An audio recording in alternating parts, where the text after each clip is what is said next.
여러분, 유명한 신학자 칼 바르트가 이런 명언을 남겼습니다. 부활 설교는 짧으면 짧을수록 좋다.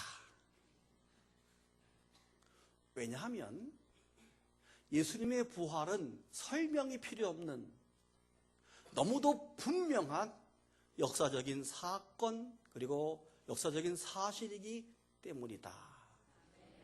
이런 말을 남겼습니다. 그렇습니다. 부활은 역사적인 사건입니다. 예수님의 부활은 기독교의 신화가 아닙니다. 우리 인류가 살아왔던 이 시간 속에서 분명히 있었던 사실적인 역사적인 사건입니다. 그런데 오늘날 많은 사람들이 그 예수님의 부활을 믿지 못하는 사람이 여전히 많이 있습니다. 놀랍게도 교회 안에도 예수님 부활을 믿지 않는 사람이 종종 있습니다. 웬일입니까? 신학자 가운데도 그런 사람이 있습니다. 참 신기할 따름입니다. 그 당시 예수님 당시에도 예수님의 부활을 믿지 않으려고 은폐하는 음모설이 있었습니다. 예수님이 부활하자 당황했던 대제사장들과 종교 지도자들이 모였습니다. 그리고 돈을 주고 로마 병정들을 샀습니다. 내가 돈을 많이 줄 테니 너가 잠자고 졸고 있는 동안에 예수의 제자가 와서 시체를 훔쳐갔다라고 말해라. 그럼 내가 돈을 많이 준다. 그리고 혹시 너의 상관 총독으로부터 문책이 오거들랑 내가 다 막아줄 테니까 염려하지 말아라 하고 돈으로 사람을 매수했습니다. 군인들이 돈을 받고 시킨다고 했으나 이 말이 오늘날까지 유대인들 가운데 두루 퍼졌다라고 마태복음 28장 15절은 기록하고 있습니다. 이 음모설을 예수님의 시신 도난설, 예수님은 부활한 것이 아니라 도난당한 것이다 라고 하는 주장입니다. 그런데 여러분, 이 도난설이 있다는 말은 예수님이 부활했다는 것을 가장 강력히 증거해주고 있는 겁니다. 왜냐하면 만약에 예수님이 부활하지 않고 빈 무덤이 아니었고 그대로 있었다면 굳이 도난설을 만들 필요가 없지요. 이해가 되십니까? 예수님의 무덤이 빈 무덤이었기 때문에 도난설을 만들어냈다는 말은 곧 그 자체가 예수님이 부활한 것이 맞고, 그리고 예수님의 무덤은 빈 무덤이었다라고 하는 것을 증거해주는 강력한 증거가 되는 것입니다. 뿐만 아니라 예수님이 하늘로 승천하실 때 감람산에서 성도들이 500여 명이 모여서 예수님의 승천하는 모습을 보았습니다. 적어도 예수님이 부활하시고 승천한 사건은 목격자만 그 당시만 500명이 본 사건, 역사적인 사실임을 믿으시기를 바랍니다. 그리고 지난 2000년 동안에 우리 교회 메시지는 오직 하나였습니다. 하나님이신 예수 그리스도께서 인간의 몸을 입고 이 땅에 오셨습니다. 그리고 십자가에 죽으셨습니다. 부활했습니다. 그 예수를 믿기만 하면 구원받습니다. 이것이 우리 기독교의 2000년 동안의 단 하나의 메시지였습니다. 수많은 사람들이, 지금까지 수십억의 사람들이 이 예수를 믿고 부활의 주님을 믿고 구원받았다는 자체가 강력한 증거입니다. 그러므로 누구든지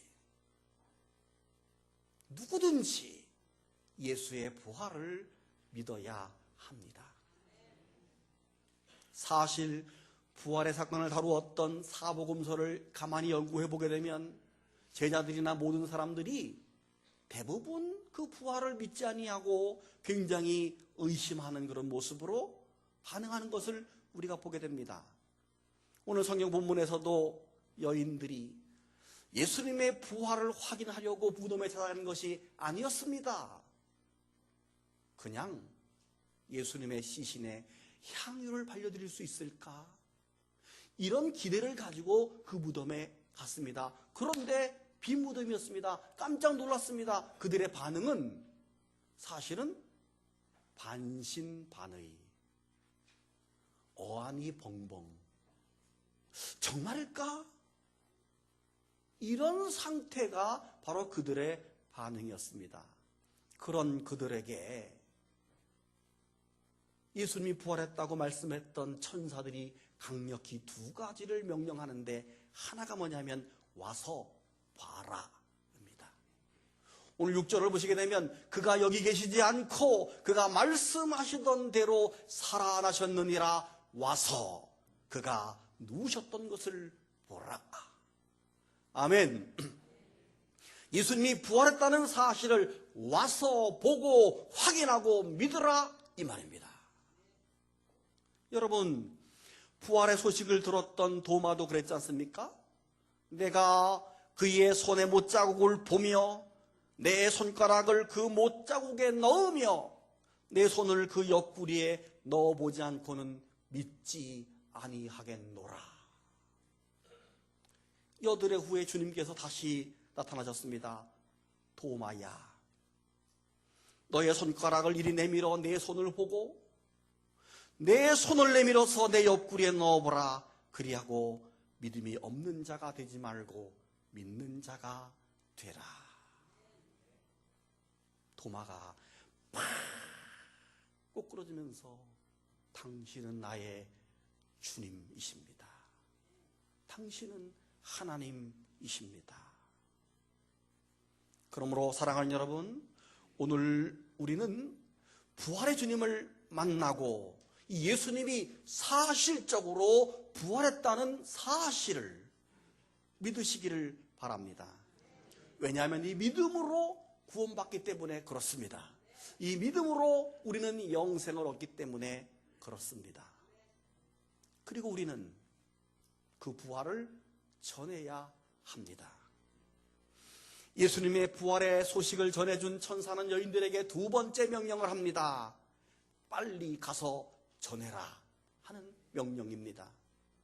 그들은 이 기쁘고 엄청난 소식을 빨리 전하려고 오늘 성경 보니까 다름질했다, 막 달려갔다, 이렇게 표현하고 있습니다.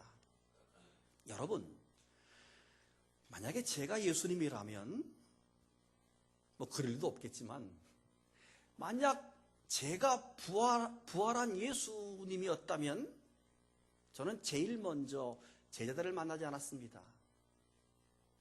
빌라도 총독을 탁 찾아가서, 봐라, 네가 나를 십자가에 못 박게 내어줬지? 내가 부활했다.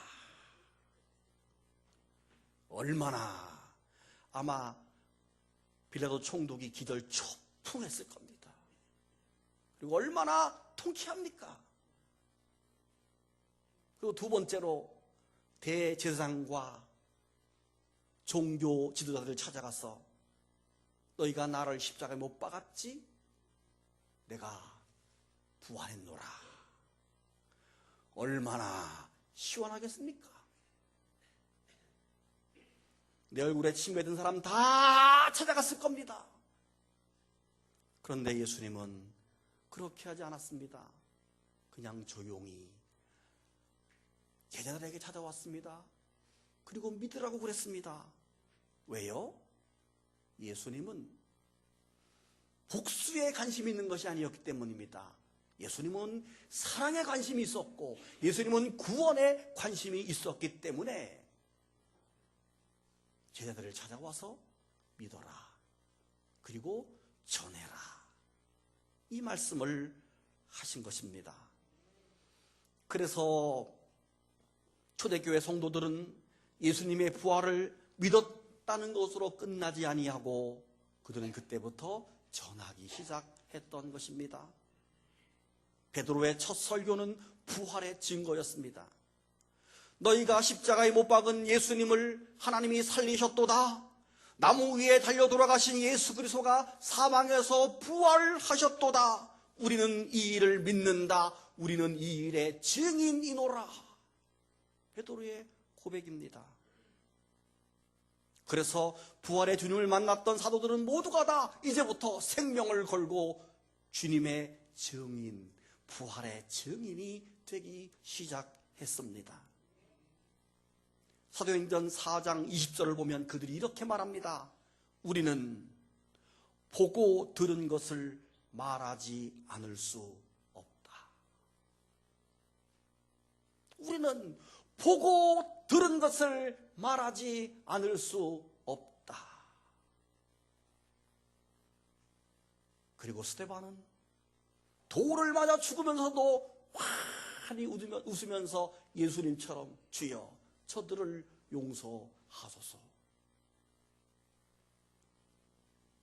사도 바울은 천부장 앞에서도 아그리빠 왕 앞에서도 아니 로마 황제 앞에서도 내가 만난 예수 그리스도를 부활하신 예수 그리스도를 담대하게 전했던 것을 우리는 볼 수 있습니다.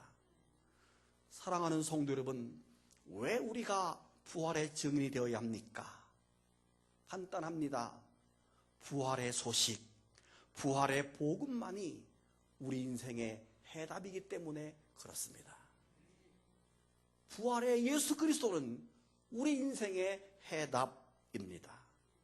특별히 부활의 신앙을 가진 우리들은 아무리 어려운 형편에 처한다 할지라도 낙심하지 않습니다.